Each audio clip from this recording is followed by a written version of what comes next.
안녕하세요. 저는 47살의 평범한 남성입니다.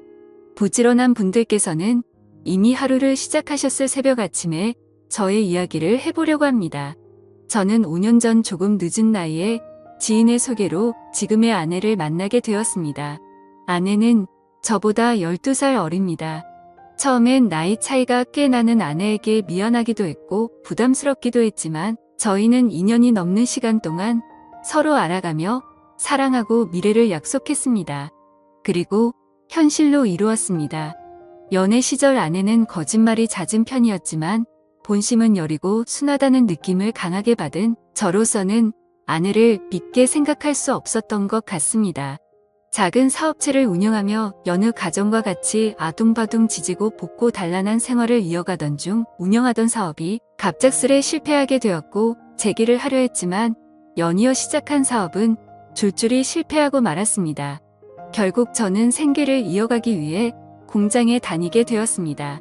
어떻게든 이겨내보자 생각하고 악물며 일하려 했지만 일이 영 몸에 맞지 않아 저는 늘 지치곤 했습니다. 결국 불행은 연이어 찾아왔습니다.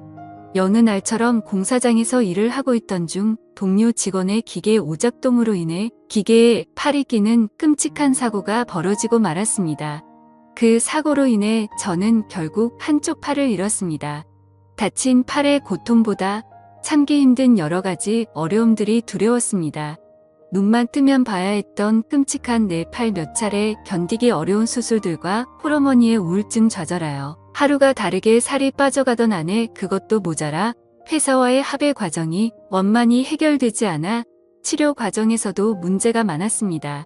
퇴원한 뒤에도 취업은 당분간 어려운 상태일 듯했고 무엇보다 앞으로 삶에 대한 자신감이 없었습니다. 이렇게 한순간의 사고는 저에게 큰 후유증을 남겼습니다. 9개월의 긴 병원 생활 끝에 저는 어렵게 퇴원하였습니다. 풀몸으로 자식들을 키워온 저의 어머니는 저의 사고 이후 아내에게 유독 신경질적인 모습을 보이셨습니다. 제가 장애가 생겼으니 어머니 입장에서는 어린 며느리가 많이 신경 쓰이셨나 봅니다. 혹시나 젊은 며느리가 한 년이라도 팔지 않을까 하는 노파심이 아니셨나 싶습니다. 몸이 불편한 저와 유별난 시어머니 사이에 아내의 마음고생은 이만저만 아닐 테지요. 그런 아내에게 너무나 미안하고 고마웠습니다.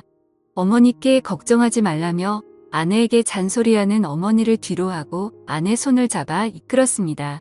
앞으로도 수개월 병원에 다니며 치료를 받아야 하는 상황입니다.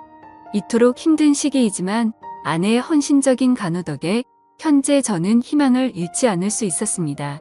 퇴원 후 오랜만에 집으로 돌아와 그날도 아내는 저를 살뜰히 보살펴 주었습니다. 그때 아내에게 한 통의 전화가 걸려왔습니다. 아내는 황급히 전화를 끊어버렸습니다. 누구냐고 물었니? 실수로 알람을 잘못 맞춰 놓았다며 얼버무렸습니다. 짐작에 무언가를 숨기는 듯해 보였습니다. 그날 저녁에 아내가 잠시 나갔다 온다고 하더군요. 어딜 가냐 물었니? 집 앞에 잠깐 친구가 보자고 해서 다녀온다 했습니다. 저는 그런 아내의 외출이 의심스러울 수밖에 없었습니다. 밤 9시가 되어도 아내는 귀가하지 않았습니다. 그렇게 애타게 아내를 기다리고 있는데 어머니께 전화 한 통이 걸려왔습니다. 밥은 먹었냐며 뭐하고 있었는지 일상적인 이야기를 나누다가 어머니가 마누라 단속 똑바로 하라고 하시더군요. 무슨 소리냐고 물으니 동네 사람들한테 내가 무슨 소리를 들었는지라며 제가 병원에 입원했을 때 아내가 밤마다 외간 남자를 만난다고 다닌다는 충격적인 이야기였습니다. 아무래도 아내는 저보다 한참 어리고 저는 사고로 몸이 불편한 상황이니 남자로서 자신감이 많이 떨어진 상태였습니다. 어머니께 이상한 소문까지 들으니 신경이 많이 쓰이더군요. 며칠 후 저는 동네의 친한 후배를 은밀히 만났습니다. 어릴 때부터 알고 지낸 막연한 사이이라 저의 고민을 터놓고 얘기했습니다. 아내가 나 몰래 바람을 피우는 것 같다며 얘기했고 후배는 본인이 도울 수 있는 일이 없냐고 물었습니다. 저는 아내를 확인하고 싶었고 그렇게 후배에게 아내의 뒷조사를 부탁하게 되었습니다. 늦은 밤 또다시 아내가 집을 나서더군요. 주방에는 오늘 또 늦을 테니 저녁 잘 챙겨 먹으라며 쪽지를 남겨놨습니다. 아내를 기다리다 출출하여 저는 부엌으로 들어갔습니다. 대충 라면이나 끓여 먹자 생각하여 라면을 끓이고 옮기던 찰나에 라면이 제 몸에 쏟아지고 저는 또 다치고 말았습니다. 어머니께 연락드려 도움을 받아 병원으로 왔습니다. 한참이 지나서야 아내가 병원에 나타났습니다. 진한 화장과 화려한 차림새의 아내. 도대체 어디서 무얼 하고 다니는지 점점 더 저의 의심은 커질 수밖에 없었습니다. 그 이후로도 아내의 매출은 점점 잦아지고 귀가 시간도 더욱 늦어졌습니다. 아내는 180도 달라졌습니다. 그리고 얼마 후 저는 동네 후배를 다시 만났습니다. 어떠냐 아내가 바람핀 거 맞냐 하면 물었습니다. 후배는 직접 보라며 사진을 주더군요. 너무나 깨끗했습니다. 장 보러 다니고 커피 마시고 다닌 게 다였습니다. 흠잡을 게 없더군요. 말도 안 된다며 후배에게 따졌습니다. 결과가 깨끗하면 오히려 좋아해야 하는 거 아니냐고 오히려 후배가 저를 못마땅하게 쳐다보더군요. 하지만 저는 도저히 사진을 믿을 수가 없었습니다. 다음날 술에 잔뜩 취해 비틀거리며 아내가 집으로 돌아왔습니다. 더 이상 참을 수가 없어 아내에게 따졌습니다. 허구한 날 어떤 자식 만나고 다니는 거냐며 적당히 좀 하라고 소리쳤습니다.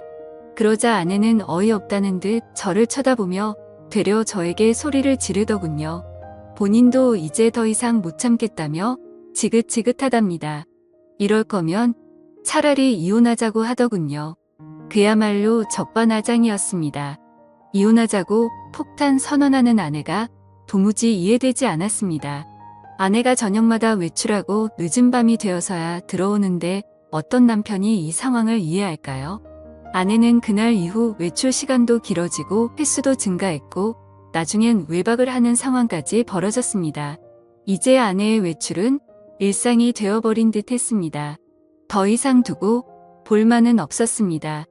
몸이 불편했지만 저는 몰래 아내의 뒤를 쫓기로 했습니다. 이토록 어두컴컴한 밤에 아내는 도대체 어디를 가는 걸까요? 아내는 집 근처의 한 시내에 번잡한 유흥가로 향했습니다. 그리고 아내가 들어간 곳은 유흥가의 한 노래방이었습니다. 더 이상 따라 들어가지 못하고 가게 앞에서 멈춰 섰습니다. 아는 언니라도 만나서 기분 풀려왔겠지 싶어 따라 들어갈까 말까 고민하다 여기까지 온 거 내 두 눈으로 직접 확인하자 생각해 노래방 안으로 들어갔습니다.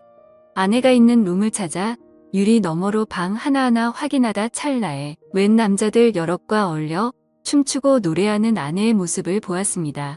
모르는 남자 4명과 아내와 그리고 아내와 나이가 비슷해 보이는 여자 1명이 함께 노래 부르며 춤추고 서로 껴안고 놀고 있는 것이었습니다. 그렇습니다. 아내는 저 몰래 노래방에서 일을 하고 있던 것이었습니다. 도대체 왜 아내가 그랬을까? 눈앞의 광경을 믿을 수가 없었습니다. 충격에 룸 앞에 주저앉아 망연자실하고 있을 때였습니다. 갑자기 아내가 전화를 받으며 황급히 밖으로 뛰쳐나오더군요.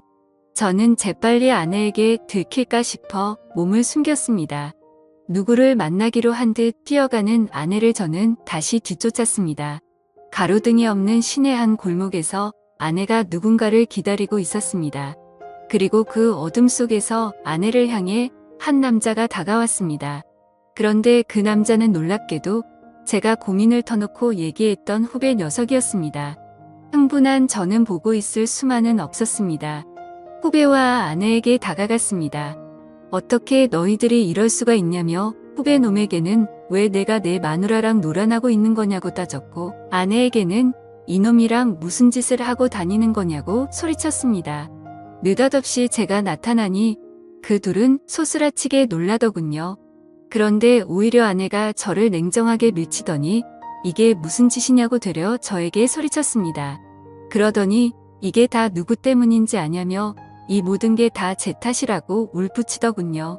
아내는 동네 언니의 소개로 몇 달 전부터 노래방에서 일을 시작했다고 합니다. 그렇게 저 몰래 매일 밤 노래방으로 출근했던 겁니다. 저의 사고로 긴 병원 생활을 마치고 태어날 무렵 아내를 기다리고 있던 건 어마어마한 액수의 병원비 청구서였다고 합니다. 저희에게 마땅히 들어놓은 보험도 없었고 경제적으로도 당연히 좋지 않은 상황이었습니다. 처음엔 저희 어머니와 처가 댁에서 도움을 받아 어찌어찌 살아갔나 봅니다. 저에게는 괜찮다며 걱정하지 말라고 했던 아내에게 이렇게나 큰 걱정이 있는 줄 미처 몰랐습니다. 괜찮다고 하여 저는 괜찮은 줄만 알았네요. 평범한 주부로만 살아온 아내가 큰 돈을 마련할 수 있는 일은 결국 도움의 일이었던 것이었습니다. 저의 치료비와 생계를 이어가기 위해 아내 역시도 이 악물고 시작한 일이었는데 오히려 저 때문에 아내의 불행이 시작되었던 것이었습니다. 아내의 뒷조사를 부탁한 후배놈이 아내의 노래방으로 찾아갔던 것이었습니다. 후배놈이 아내에게 노래방에서 아내가 남자들과 어울리는 수십 장의 사진을 보여주며 아내의 비밀을 지켜주는 대가로 계속해서 돈을 요구했던 것입니다. 심지어 그 후배놈은 돈이 적다는 이유로 아내에게 폭력까지 휘둘렀었다고 합니다. 이 후배놈은 저희 아내가 도우미 일을 하는 것을 알면서도 저에게 말을 하지 않은 것이지요. 그리고 오히려 아내를 찾아가서 도우미 일이라는 것을 남편에게 말하지 않을 테니 돈을 내놓으라고 협박했던 것입니다. 아내가 저를 붙잡고 하소연합니다. 자신이 얼마나 힘들었는지 아냐며 모든 게 저를 사랑해서 그런 거였다고 합니다. 저는 왜 진작에 나한테 말하지 못했냐고 미안하다고 아내를 껴안고 울었습니다. 그리고 그 후배놈을 아내를 협박한 이유로 경찰에 신고했습니다. 이제 곧 뜨는 해를 바라보면서 이렇게 글을 쓰니 그때의 일이 다시 생각나네요. 지금 저는 적은 돈이지만 일을 할 수 있는 상황이 되었고 아내도 근처 식당에서 일을 하며 지내고 있습니다. 함께 모으는 돈이 비록 큰 돈은 아니지만 서로가 있음에 감사하고 행복해하며 열심히 살고 있습니다. 긴 글 읽어주셔서 감사합니다. 오늘의 사연 들어주셔서 감사합니다. 여러분의 생각은 어떠신지 댓글 달아주세요. 재미있게 시청하셨다면 구독, 좋아요 부탁드립니다.